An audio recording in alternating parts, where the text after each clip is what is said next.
Data Pertumbuhan Bangsa-Bangsa Bersatu (PBB) baru-baru ini mendedahkan bahawa negara India dijangka akan mengatasi China sebagai negara paling ramai penduduk di dunia pada tahun 2023 dengan masing-masing merekodkan lebih 1.4 bilion penduduk pada tahun ini. Data itu didedahkan oleh PBB menerusi satu laporan yang memberi amaran bahawa tahap kesuburan yang tinggi akan mencabar pertumbuhan ekonomi negara. Malah, populasi India dijangka mampu meningkat kepada 8.5 bilion pada tahun 2030 dan 10.4 bilion pada tahun 2100 apabila kadar kematian semakin perlahan. PBB memaklumkan lebih separuh daripada unjuran peningkatan populasi global sehingga 2050 akan tertumpu di 8 negara, manakala negara-negara Sub-Sahara Afrika dijangka menyumbang lebih separuh daripada peningkatan yang dijangkakan menjelang 2050. Jadi, dalam video kali ini, kita akan melihat bagaimana dan apakah implikasi kenaikan populasi bagi negara India. Teruskan menonton. India merupakan sebuah negara yang terletak di Asia Selatan, iaitu negara ke-7 terbesar di dunia mengikut kawasan dan negara kedua paling ramai penduduk di belakang China. Bagaimanapun, dianggarkan bahawa India akan mengatasi China sebagai negara paling ramai penduduk di dunia pada tahun 2023. Pada tahun 2021, India mempunyai populasi 1.39 bilion orang dan ibu negaranya, New Delhi, dianggarkan menjadi rumah kepada hampir 20 juta penduduk. Walaupun fakta bahawa populasi India telah berkembang dengan stabil, kadar kesuburan di negara itu semakin menurun dan tidak lama lagi akan jatuh di bawah paras penggantian. Pertambahan penduduk selepas itu boleh dikaitkan dengan peningkatan dalam infrastruktur sanitasi dan penjagaan kesihatan yang telah membawa kepada peningkatan dalam purata jangka hayat serta penurunan drastik dalam kadar kematian bayi dan kanak-kanak. Walau bagaimanapun, purata jangka hayat bagi negara India masih jauh di bawah Amerika Syarikat dan China. Republik India telah ditubuhkan pada Januari 1950 selepas mendapat kemerdekaan daripada Empayar British pada tahun 1947. Sejak itu, India telah wujud sebagai sebuah republik persekutuan yang terdiri daripada 28 negeri dan 7 wilayah kesatuan. Dari segi politik, demokrasi berparlimen negara ini dianggap sebagai demokrasi terbesar di dunia dan telah menjadi semakin persekutuan sejak akhir 1990-an akibat perubahan sosial, politik dan ekonomi. Kadar pertumbuhan dalam negara kasar KDNK India secara konsisten melebihi 5% sehingga ia turun kepada 4% pada 2019 dan kemudian menyusut sebanyak 8% pada 2020 disebabkan oleh wabak COVID-19. Namun begitu, pada tahun-tahun akan datang, dianggarkan pertumbuhan KDNK India akan kembali melebihi 6%. Pada tahun 2020, ekonomi India berada di kedudukan ke-6 terbesar di dunia. Selain itu, pengangguran di India jatuh ke paras paling rendah pada 2019 sebelum meningkat secara mendadak pada 2020. Runcit merupakan industri terbesar di India yang membentuk hampir 1/4 daripada KDNK negara.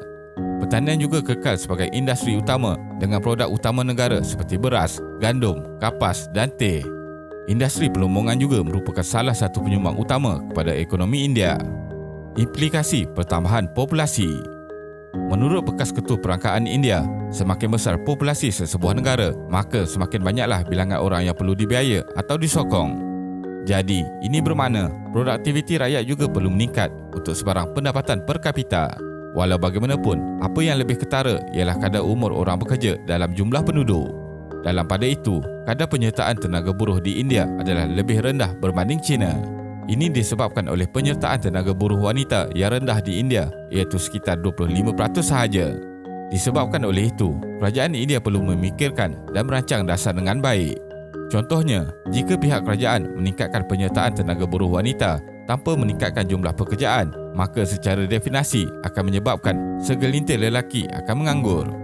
Jadi, kerajaan India disaran untuk membuat dasar yang menyeluruh bagi meningkatkan pekerjaan dan kemudian menarik minat lebih ramai wanita untuk menyertai tenaga buruh. Laporan PBB itu juga mengatakan bahawa penduduk dunia diunjurkan mencecah 8 bilion menjelang pertengahan November 2022. Populasi global telah berkembang pada kadar paling perlahan sejak 1950. Dua wilayah paling ramai penduduk di dunia pada 2022 ialah Asia Timur dan Tenggara dengan 2.3 bilion orang mewakili 29% daripada populasi global dan Asia Tengah dan Selatan dengan 2.1 bilion mewakili 26% daripada jumlah penduduk dunia. China dan India menyumbang populasi terbesar di wilayah ini dengan lebih daripada 1.4 bilion setiap satu pada 2022. Lebih separuh daripada unjuran peningkatan populasi global sehingga 2050 akan tertumpu di hanya 8 negara, iaitu Republik Demokratik Kongo, Mesir, Ethiopia, India, Nigeria, Pakistan, Filipina dan Tanzania. Penurunan populasi China.